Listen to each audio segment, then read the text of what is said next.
What makes unique Scandinavian vowels O-stroke, A-ring, AE challenging? Imagine trying to sing a song in a language where some of the sounds are like no other in your familiar alphabet. That's what learning Scandinavian vowels O-stroke, A-ring, and AE can feel like. These vowels are part of the heritage and identity of Norway, Denmark, and Sweden, but they can be tricky for learners. They also show how diverse languages can be, even within the same region. The first challenge is that these vowels don't exist in the standard 26-letter Latin alphabet used by English. So, learners don't have familiar sounds to start with. When you see the letter AE, it's pronounced like a mix between the English O in air and the E in care. But there's no exact English sound for it. You have to open your mouth wider and stretch the sound a bit.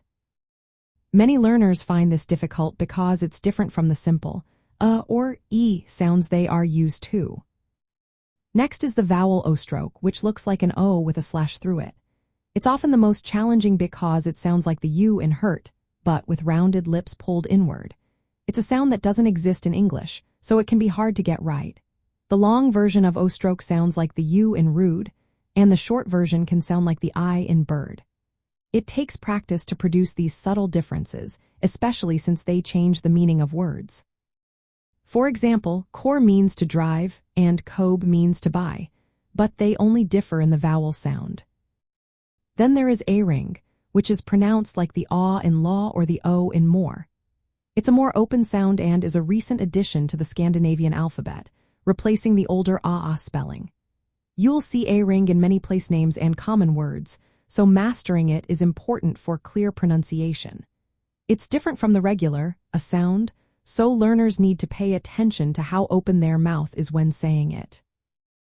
One reason these vowels are hard is that they requiring precise tongue and lip positioning that many learners aren't used to. The differences between AE and E or O-stroke and O can be very subtle, but changing the sound can change the meaning of a word entirely. Listening to native speakers and practicing regularly helps develop an ear for these sounds. From a cultural point of view, knowing how to pronounce these vowels correctly connects learners to Scandinavian heritage and identity. They are part of the linguistic diversity that makes these languages unique. Using the right sounds helps in everyday conversations, like asking for directions or chatting with locals. In the end, these vowels are challenging because they are unfamiliar sounds that need specific mouth and lip movements. They also have subtle differences that are easy to confuse.